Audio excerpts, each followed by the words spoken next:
Hi everyone, Angus Campbell here, Wednesday the 17th of March 2021. So it's been a bit longer than I anticipated with respect to getting on to the next video and piece of work. It's been a month or so since the last video, and that was when we were just tidying up all the electrical snags on the Fury SS, just here on the hydraulic lift, which is now in the down position. So more of that shortly. But what I thought I'd do prior to the next promised video, which is actually putting the Fury SS on rollers so we can actually check the oil circulation to the top end and return to the oil tank. I thought I'd do a bit of a stable update, just to let you know what's coming next with each of the bikes that are in here, and also what plans and ideas I've got for this year, on the basis that hopefully there's a bit of a light at the end of the tunnel with respect to COVID-19. And yeah, on that note, the hiatus in videos recently is not because I've been ill at all, although I have had the first vaccine, but simply because there's a number of other things I've been tidying up with respect to future plans as well, because I am going to retire shortly from the day job. That of course doesn't necessarily mean I'll get more time in the garage. It'll just have to probably be balanced between the house, garden, the garage, and of course a number of events that we need to begin attending again, hopefully in the near future. So let me take you on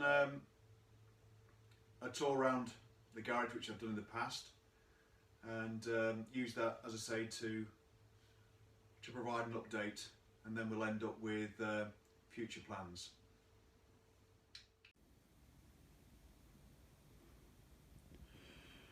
Right, first things first, the easy one, the regular rider.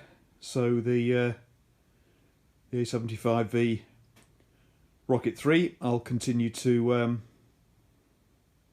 ride for pleasure and probably also to destinations locally, such as the local branch of the BSA Owners Club, the East Midlands branch, which meets in Leicestershire, about 25 miles away from me, so that's quite a nice round trip on every other Monday or so. And I've been firing her up regularly over the winter to keep the battery charged, keep the oil circulating. But what we'll do is we'll give her a full service very shortly, and she'll be ready to go, really. Still pretty clean. Certainly this year I've not had much problem with respect to any deterioration of the all the different finishes and surfaces on the bikes. I've got the garage doors pretty well sealed these days, so they keep pretty well, to be honest. One thing I'm not overly happy about are these clear fuel pipes which were on it when I bought it. I think I'm not sure originally whether they would have been clear. I think some of them were, but these are actually getting quite hard now, so I might replace those with black. And I've got the proper crimps and crimping tools for the ends, so we can do that. But other than that, touch wood, she runs well, and we'll just give her a bit of a service and a spruce up, and then she'll be a reliable fallback, as she has been over the past few years. And then the other easy one is the Fury Roadster. This is the ex-Vale Onslow machine, and the ex-release machine. from November 1970 in Birmingham. And just to remind everybody that I originally purchased this from Vale Onslow in 1992 with a view to making this into a road going machine. But this has no engine internals, which is common with one or two other examples that they made at the time purely for shows to publicise the model. So there are one or two others about that still have no internals, and I believe the one in Sammy Miller's museum is the same. That's a Triumph Bandit. But originally the intention was that we were going to make this, build this up, because certain internals are quite readily available, like pistons and rods. Crank's a problem, and certain gearbox parts are a problem. Primary drive is mainly B25, so that's not too much of an issue. But anyway, things transpired, as I've described in other videos, whereby I was lucky enough to be given the opportunity to purchase a whole stash of parts that had been accumulated by another enthusiast, and that led us to the position where we said, right, okay, we'll keep this one original and unrestored as it is now, and just to take to shows and you know, provide some provenance as to the history of the model, etc. And with the spares that I acquired, I was able to build up another example. Hence the there we go, the Fury SS behind it. There we go, a sea of purple, plum crazy. But more of the SS in a moment. But yes, with respect to this, we'll just spruce this up a little. Say, just give her a bit of a bully, and we'll be taking her to events later this year, hopefully. On then to the Triumph Bandit. So hopefully you're all aware now that this isn't my bike; it's Tony Page's, but I helped in building it up. And the reason it's with me at the moment is because in the last year or so we borrowed it to take what shall I say? So take measurements, etc., from the Auto Advance unit, which is unique to these machines. So some patterns could be made up for myself and others by another aficionado, Richard Porter.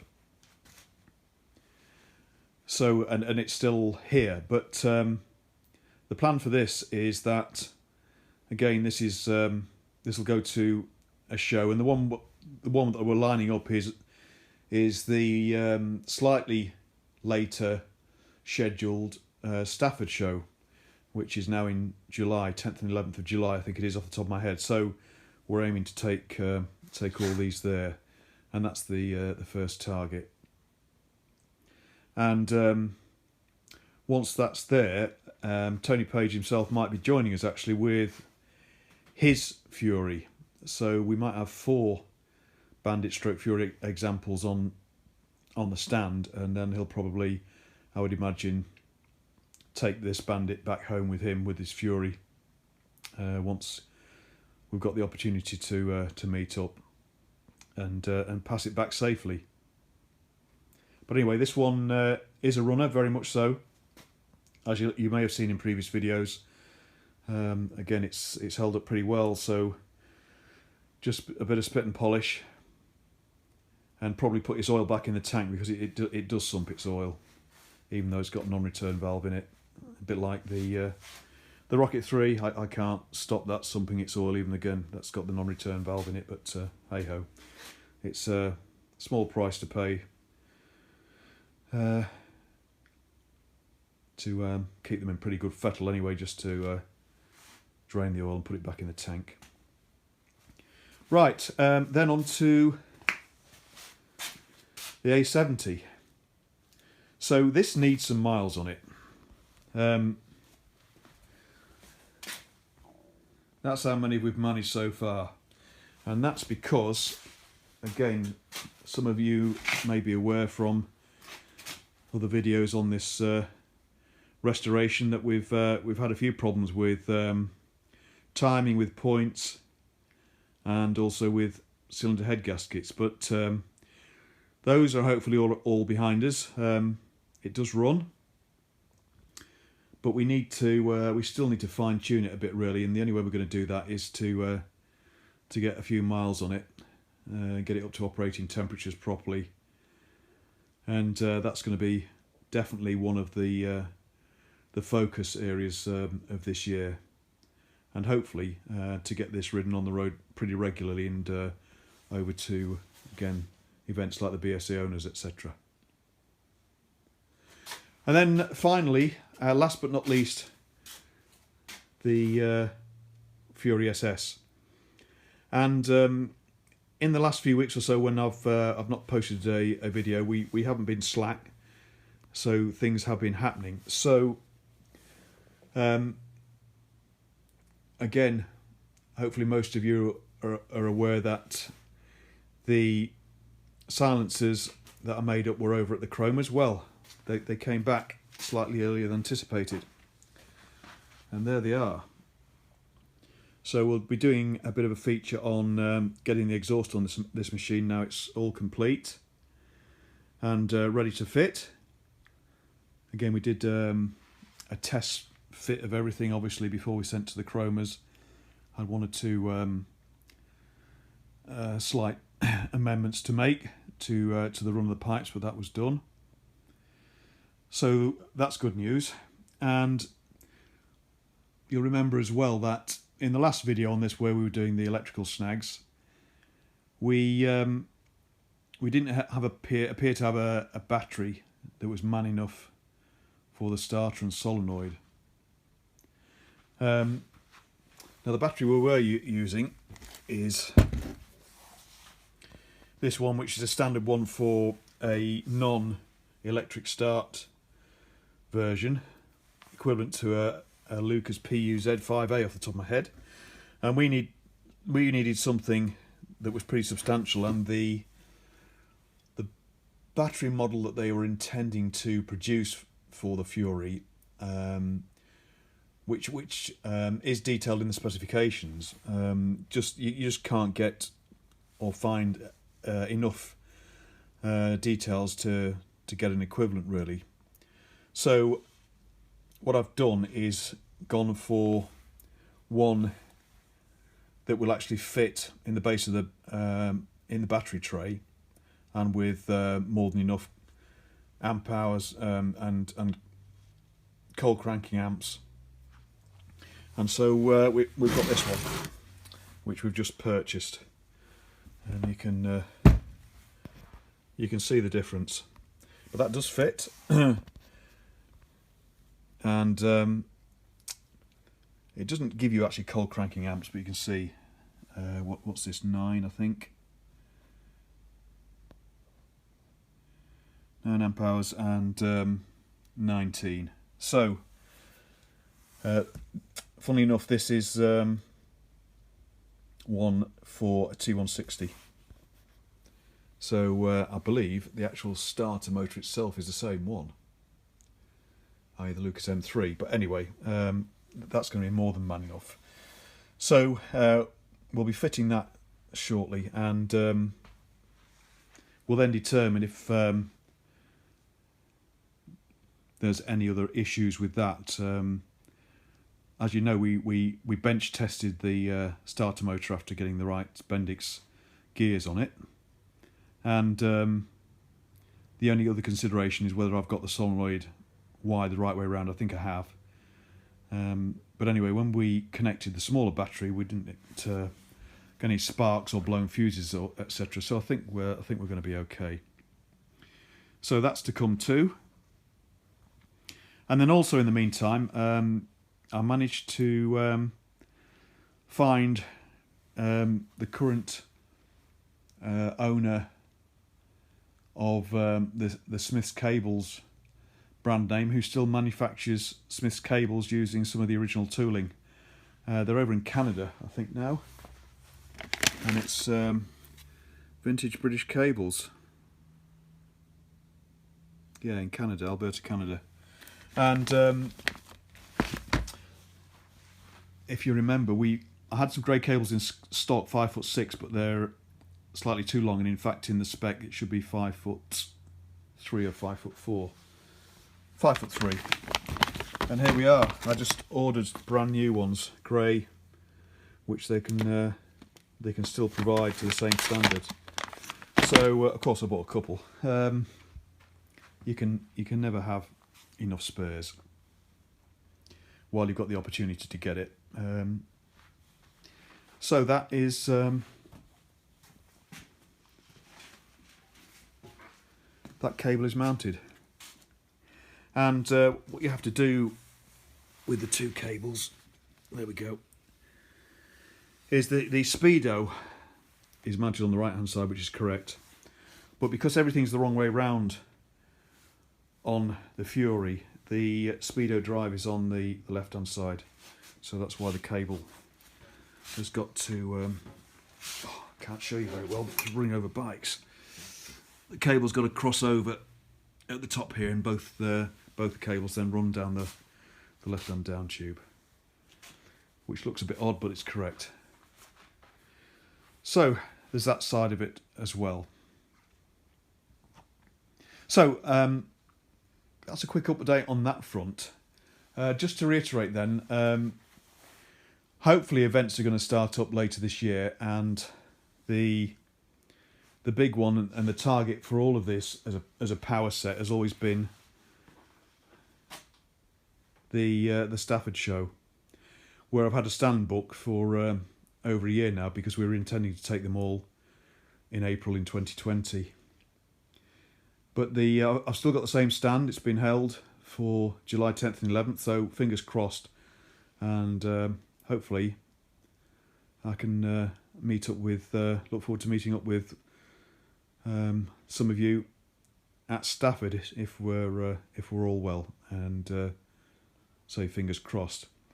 The other thoughts I've had as well, which will develop further in the year, is that I've got an idea about replicating a photo in one of the BSA brochures, and I think it's a US one, 1971 for the Lightning, I think, where they included some photos of bikes being ridden, but deliberately blurry to make it look as though they're at speed. And there's one in particular that I want to try and replicate, which is of a twin in these colours. So it's obviously, it must be a Lightning, or with down pipes, or a 5-edge scrambler with high pipes, but I can't remember which one it is.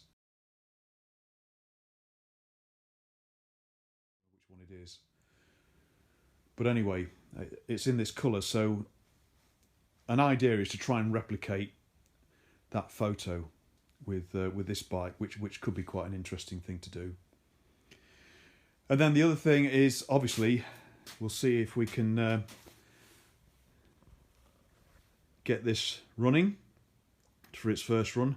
Now, whether that happens by Stafford or not, I'm not sure, but certainly this will be in all complete by Stafford. Whether it'll be running by then, I'm not sure.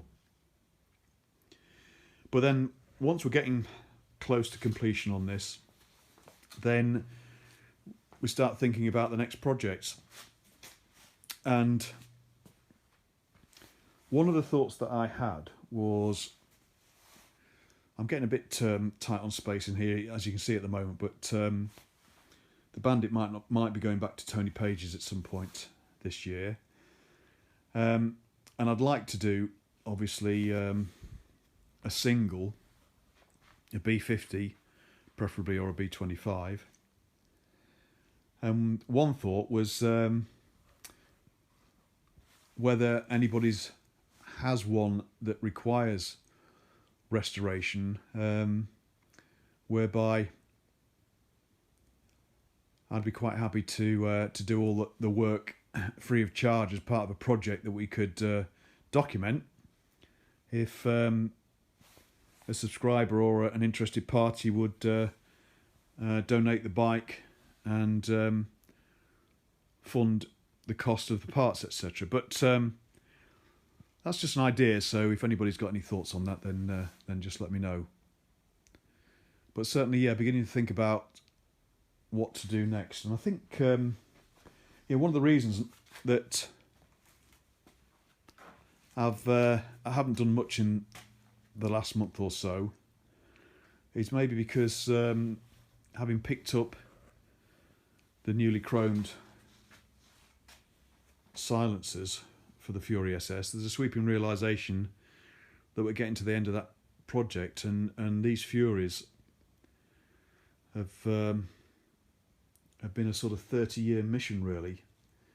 And you begin to think, well, what am I going to do next, really, that's going to be challenging? And I can't really think of anything that would be as challenging as this, or as probably rewarding. And maybe that's me getting a little bit despondent then as to what to do next, and why I've been